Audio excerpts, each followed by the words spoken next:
You're watching Guude. You're watching Guude. Trying just to save our lives. Got you laughing every night. Hello guys, how's it going? As always, this is Jason, and we're here on the vanilla server. And I am back over. Oh, Paul's left. He couldn't handle all the death. He keeps dying. He's pretty bad at this game. Oh, my chat's cleared. Dang it. I had to relog really quick to do something, and I guess my chat got cleared. He keeps drowning and stuff. It's really funny.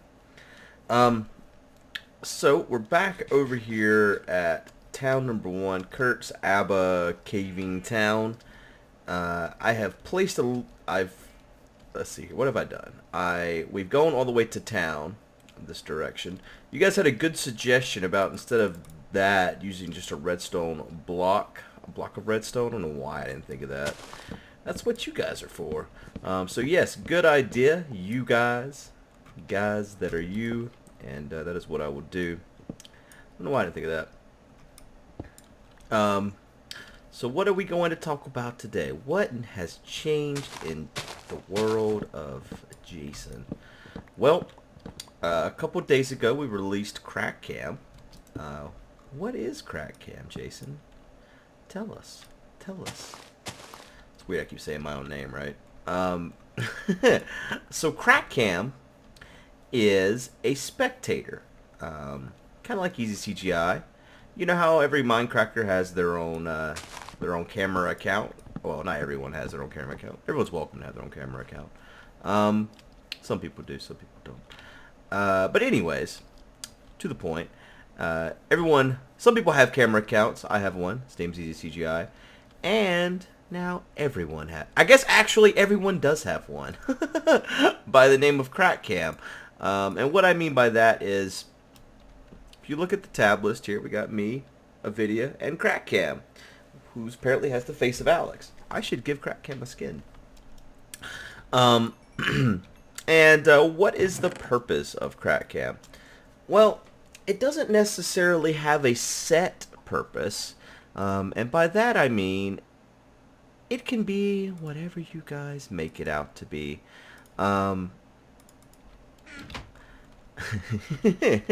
So one thing I've always tried to do is, oh, that was so confusing because he's on the white team now. I was like, why is his name white? That's interesting. But he has joined the CrackCam team so that he can see the achievement or the scoreboard on the right side of the screen that CrackCam has. Anyways, I've always tried to do stuff that hasn't been done yet, for one thing, but I've always tried to do stuff that just sounds like fun, and gives more interaction to you guys with us. So an example of that is a long time ago, when I first set up a site for Mindcrack, I added all our chat, the ability to, I mean, this was really early, before there was even things like Bucket out there that people were using. So it really kind of freaked people out, like, how in the hell are you doing this? And all I was doing is I wrote a script to parse the chat log and pull that stuff out. Alright, I always forget how to make... How do you make? I always forget how to make stupid golden powered rail. Is it... Well, it would help if I had the gold. That's one of the big key ingredients to this, is the gold. Is it that? And then that? No, that? No, that? Yeah! There we go. I did it. Alright, that wasn't so hard. Some of this stuff up. Get that gold cooking. So I wanted to give you guys some more functionality on your end, and also I wanted to give the Mindcrackers a new way to play the game. You know, whenever we added like the overviewer, for example, it changed things. It changed the way that we play the game. And I've already, in a very short period of time, seen the same come from the CrackCam. I've already seen people playing the game differently on the server. This is something that I've kind of always been interested in, crowd-controlled gaming, and what I mean by that is back whenever I was in high school, I was like 14 or 15 years old. I had this idea. I used to spend a lot of time in IRC. I was the moderator for the Magic the Gathering. God, you're a nerd. But yeah, back when I was 14, I was the moderator for the Magic the Gathering IRC channel on Downet and also on EFNet. Not the sole moderator, but one of the moderators. And so I spent a lot of time in IRC, and that's actually one of my first programming languages, if it counts. I don't actually know what language IRC uses to program. I don't know if it's its own proprietary language. I can't remember now. It's been so long. I feel like it wasn't. I feel like it's something that's used elsewhere. God, who knows what it was? It could be Lua. I don't think it was the... Hell, I know it wasn't, because I would have had some Lua knowledge before Computercraft. Anyways, yeah, who knows? Who knows what that language was that that IRC was programmed in? But I have my own script that I used for everything. As a moderator, you know, you want to have your own functionality, and there's tons of back in the day there was tons of IRC scripts for whatever client you used, or you know, so like I said, I spent a lot of time in IRC chatting with people all the time, and I think I'm putting out too many blogs. I think it's like we need to go like 24 is our max. I think. Let's go ahead and put down a power drill right here. Let's go with 24 for being our max. So I had this idea when I was sitting there one day in IRC with lots of people, and I was like, we should have something that we can all do together. And so I started programming this bear. And I spent at least a month programming bear AI. I kid you not. Whoa. Getting crazy here.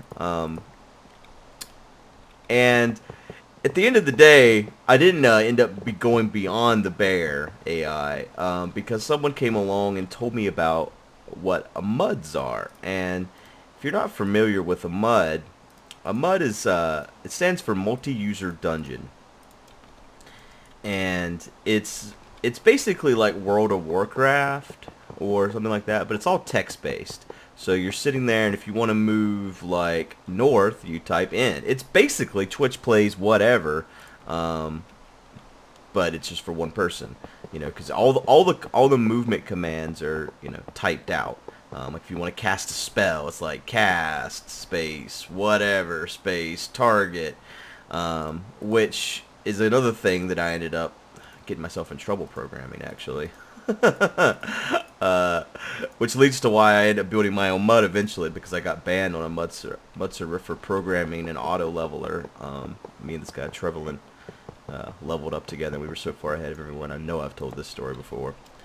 But anyways, back to this whole thing. So I programmed this bear AI, and it works. So what it ended up being was IRC channel plays a MUD. Though at the time I didn't know I was making a MUD. I just knew I was making something that I didn't know existed yet, basically. So once I found out about MUDs, I spent a lot of time playing MUDs. Well, specifically one MUD by the name of Errant Destiny. And so anyways, that is where my interest first sparked in this type of thing. About a year ago, Twitch Plays Pokemon came out, and immediately it was like flashbacks to my days in school whenever I was developing this bear, and I was like, I have made something just like this on a much smaller scale, and I was a little bit like jealous in a way, like, why didn't I think of this? Because like I've made similar things, you know. So either way, I was really excited that this thing existed, and it really sparked my interest. So I immediately this CrackCam thing you see is actually the graveyard of another project. Immediately started developing this idea I had for a Minecraft based controlled thing. It wasn't a spectator; it was more of a mini game type of thing. And I contacted Joe Hills to do the website stuff for me. So a lot of the website stuff you see is again old tech from last year. He actually, when we were talking about everything, Joe was like, "Yeah, it's been according to my timesheet here, it's been 440 days since I was last clocked in to fill this project." So yeah, that's how long ago a lot of this was. Well, a lot of the website stuff came about. Whenever we started talking about new spawn, that's what gave me the idea to, why don't we just have a spectator? That was my original idea, was why don't we have a spectator that just floats over spawn and is always streaming. And then it dawned on me, well, wait, we have all this tech that we made last year for controls. Why don't we implement it? And let me see how hard it would be to then take commands and move a spectator. And so I did. It's not that difficult, really. It's just a thing that takes some time and energy to put together and make it actually all work. But and obviously I had help from some other people, you know, like I said, Joe did the whole website. He is working, this is not a passion project for Joe, so to speak. He is getting paid to do this. Not that really affects you guys in any way. It doesn't really matter. But for me, it's all passion based, because I really feel like there's something there, and I feel like Twitch Plays Pokemon only touch the surface of the possibilities. Possibility. I don't know why I want to say that word weird. Possibilities. I think it's because Milby keeps saying abilities. It's got in my head. But yeah, I think Twitch Plays Pokemon just touched the surface of what's possible. And I'm really surprised it didn't spark more development. Up until, I mean, there was tons of variations of Twitch Plays Pokemon itself, but there wasn't a lot of people that have made other games. This CrackCam thing was actually supposed to be released last Friday, but I needed to go out of town. Once a year, my wife's father has a company picnic that we go to. It's funny because if you go back a year, you can actually hear me talking about it in another video. Not the one that's not exactly a year. I think they had it a week later last year. Oh wait, I was purposely doing that so that I could not use this wood. Wasn't there a workbench right up here? So anyways, I had to go out of town this weekend. I didn't really want to release it and be out of town. I was pretty confident that it was set up in a way that nothing would break if I wasn't around. So I did consider doing that, and then Seth freaked me out. He kept saying how he's like, "Man, I've done a couple of these type of things, and you just never know, you know." And he's right. I mean, from a code standpoint, I mean, a programmer standpoint, you never know what the hell is going to happen. Just there's things that you're not going to foresee, and anytime you do something like this, people are gonna try to break it, right? So yeah, this guy right here is the worst kind of guy you ever want to see.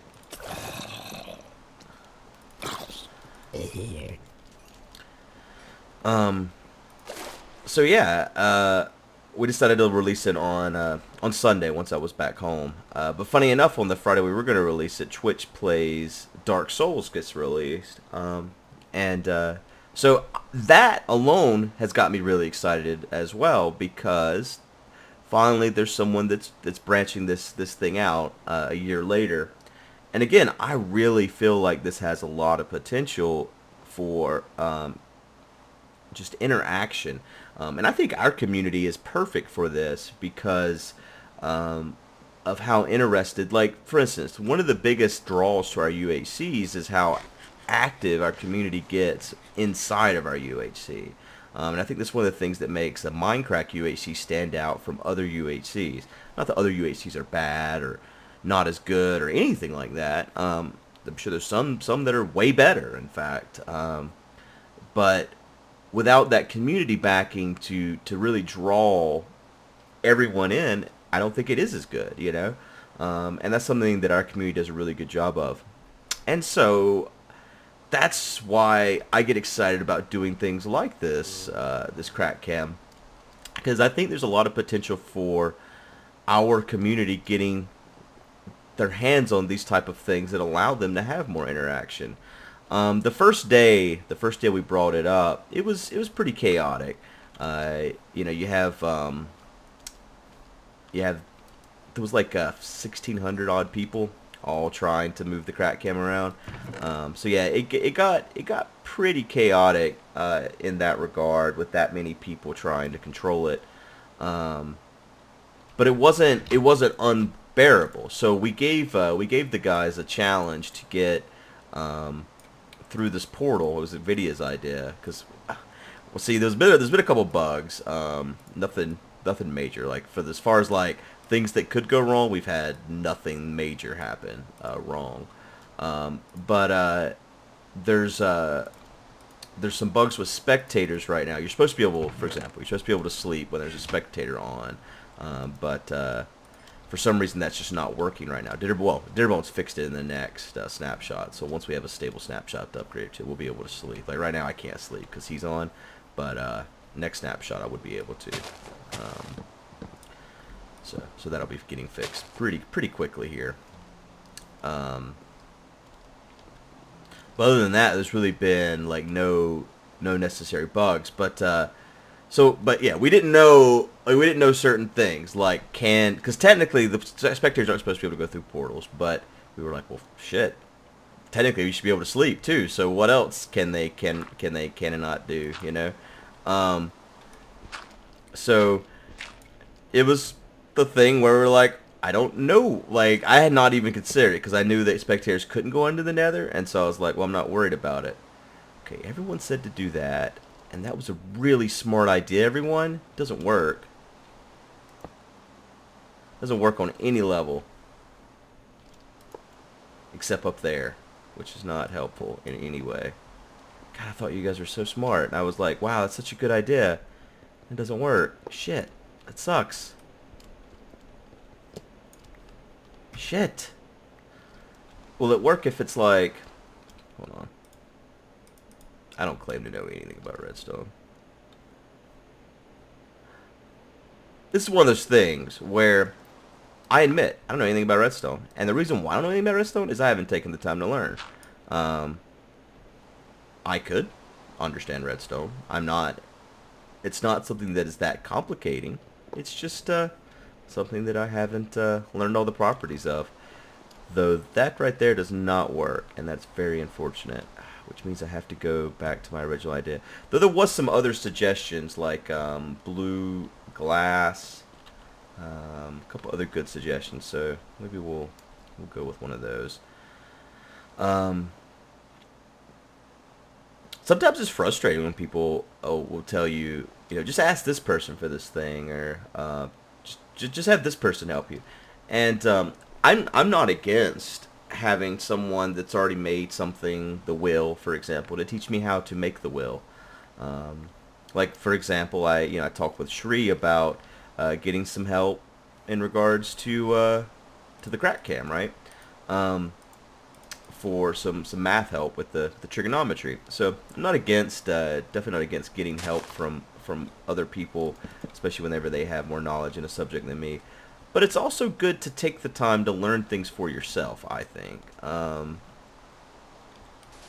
Because you never know what that knowledge is going to spark, you know? Like, I mean, who knows? And that's kind of how I look at CrackCam, too. Who knows what's going to come out from it? I mean, often when you're making something, the purpose of the thing you make ends up being something way different than what you intended it to be. And that's happened tons of time in our world and in industry. I mean, it happens every day. Someone invents something, and they have an idea of what this thing they're making is going to be, and then, yeah, it's something completely different. In fact, like Pop Rocks, there's a good example. Pop Rocks were supposed to, were soda companies attempt to make dehydrated soda, and what they ended up making was Pop Rocks, which is cool, right? I like Pop Rocks. It's just that whole myth about them killing you is just a myth. Just want to mention that. I don't think anyone's ever died to Pop Rocks. So yeah, what do I want to see? What's the end goal with CrackCam? The answer to that is there's not one. I want our community to have the ability to control how they see the server. That's something that I've always kind of racked my brain with, is how can I give our community more control to some degree. And we discussed this a lot in our meetings before this made it live. We do weekly meetings now instead of monthly. It's been going on for almost a year now. Well, more like 8 months, I guess. But anyways, we talked about if there anything that this is going to hinder. There are the possibilities of pranks and stuff getting spoiled. We do know that. I mean, that's the reason why our overviewer map is delayed by 7 days. But we all agreed that the risk of that is worth it for this type of fan interaction. Originally, when I first made this, you can't see a spectator, so I didn't think there was a good way for us to see the spectator. And then someone in chat mentioned that you could do particle effects. And this is an example of me learning something. I didn't know that you could do that. And so with a little bit of research, was able to figure out how to do that. And the Angry Villager particle effect is actually perfect for it, because it actually looks like the Mindcrack symbol. So I've played with that some, in fact, and I've got it set up in a way that it scales with how many people are sending commands. I guess I should say this, if you're curious about what the heck I'm talking about, if you go to mindcrackcam.com, that's where you can actually control the robot, the camera account. So you can send your commands there to move the guy about. I don't know why I'm doing so many of these smaller ones. And I wanted to do some to get some more saplings, but not all of them. I'm actually really eager to get to spawn now myself to interact with the camera. Last night, Kurt did a live stream, and the whole time the live stream was kind of simulcasting Kurt. And that's another thing that's really interesting to me. The first night, it took them 9 hours to get through the 4-block area of a portal. And then last night, again, there were more people watching, so that did make a difference. But last night they were coordinating in a way that it almost looked like a player was controlling the camera, to keep Kurt in view and just watch what Kurt was doing, which to me is just really exciting. To see our community come together like that and control something on that level. I see a lot of people commenting that this will never work. That's a common set of words that are put together and sent out into the Twitch chat. And I've tried very hard to understand what they mean by that, because as someone that created it, I can't define what not working would mean, because the only thing it's supposed to do is exist, and as long as it exists, it's working. And so the only way it could not work is if the stream keeps going down, and so far that hasn't happened. So I don't know what that means. And I've tried to understand, but I can't. So there's that.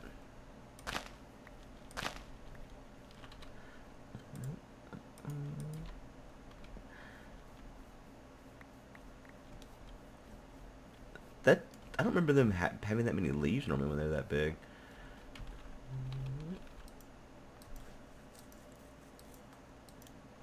Get big, get big, get big, get big, get big, get big. If that's in the way, might be. Let's do it over here.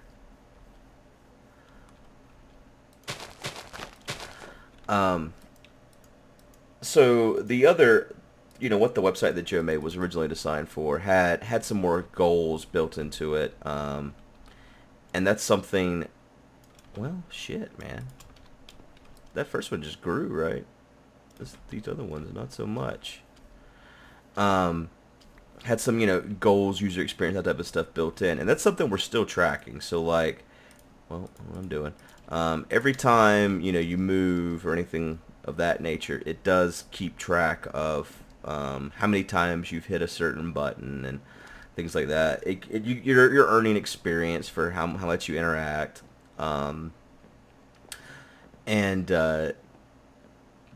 got tons of ideas for things we can implement. It's just a matter of how much we want to use Joe and his time for the website stuff. On my end, I've been able to implement a few things since it went live, just for fun, to see how things work out. And one of those is a goal system that kind of like domination or something like that, where when the spectator's in a certain area, it kind of earns points. And so we built 3 monuments. Badge built one in his area. A video built one on right above the booty hole, and I built one. And you're gonna love where I built it. You know that spire of pauses? I kept talking about how I should come and claim it. Well, I placed the Guude monument on top of it. The green Guude monument. This little top of pauses spire. So when the spectator's in range of the monument, points are earned.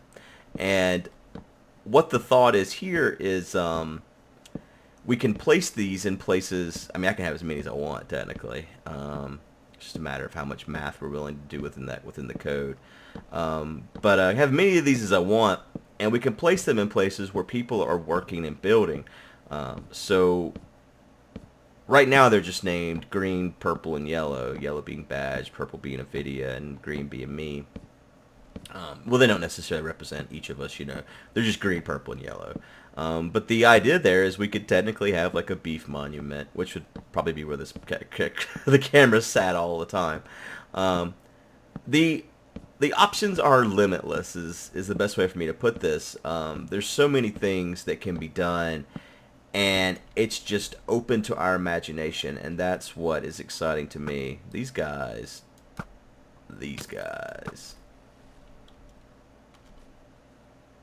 Oh man, that arrow. Did you see that arrow? That's pretty cool. I kind of want to shoot an arrow into the water now. Look at that. That's really cool. Alright.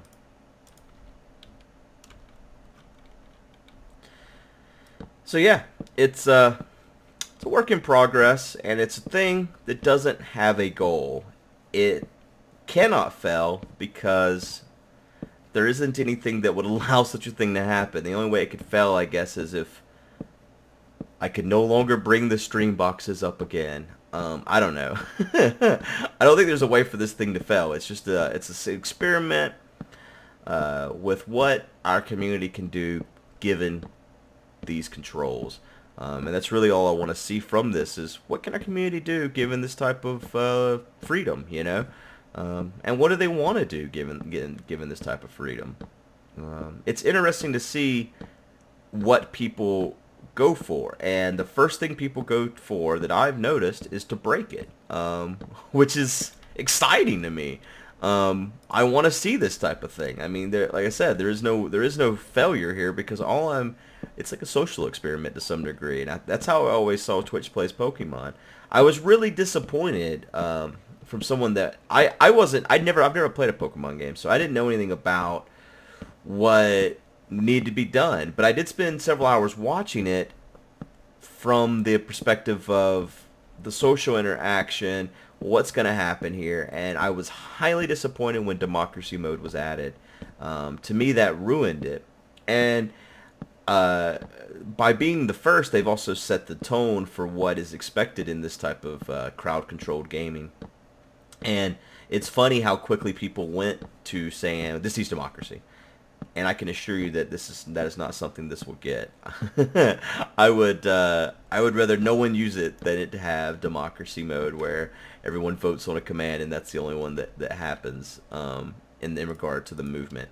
I could see there being limited democracy, like if 100%, if we can 100% agree on in between these two options that this one of them is executed. That type of thing I could get behind. But full on, everyone votes for everything. Nah, that's no fun.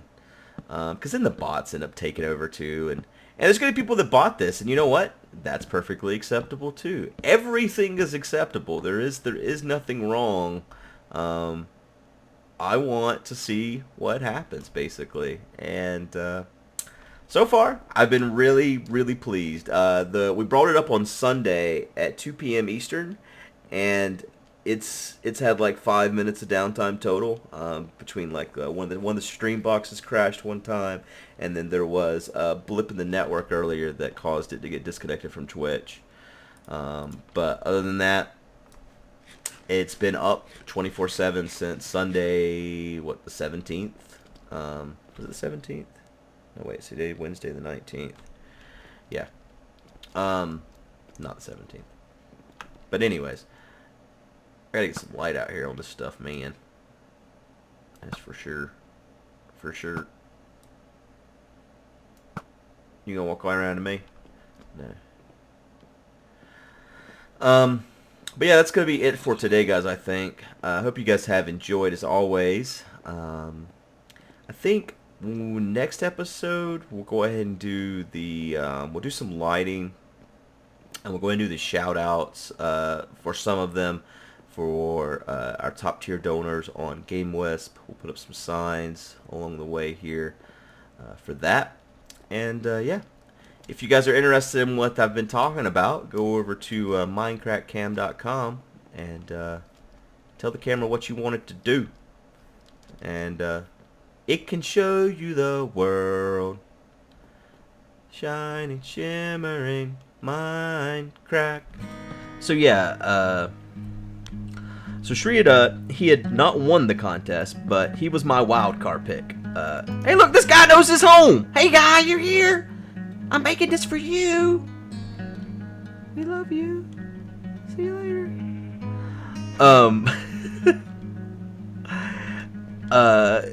Getting the sheep up here is gonna be a pain in the butt. So anyways, I picked Shuri as a wild card because I could recognize his level of maturity as a younger person, because he was only 14 at the time. But the video he made, he basically said we need a redstone expert on the server. This was back before we had anyone like Etho. This was when the server was still very small, and I was running contests just for any of my viewers that wanted to join and play with us. And so that's how Shri got in, was through a contest like that. And yeah, he was just a wild card pick, because to me, he seemed like someone that would bring diversity, because I didn't want to have just adults. I didn't want to have just men. It just kind of happened that way. And I have tried to bring women on. People say all the time, you know, Guude doesn't bring on women. And I've tried, man. I have. And it's not as easy as you would think. You would think anyone would want to join the server, right? But that's not exactly true. Some people are worried about what type of viewership it would bring to their channel. Because, you know, we have a group that's already established, and I guess they're worried, you know, if they didn't fit in, that it would be negative for their channel. It's like, well, right now I don't have to worry about that, so why would I want to add that stress type of thing? And I can completely understand that, especially being the first, you know, the first woman on the server. I've had this conversation with people that I've approached about this, and they've been worried about being the first of something on the server. So yeah, I can understand that completely. Oh, that's gonna hurt.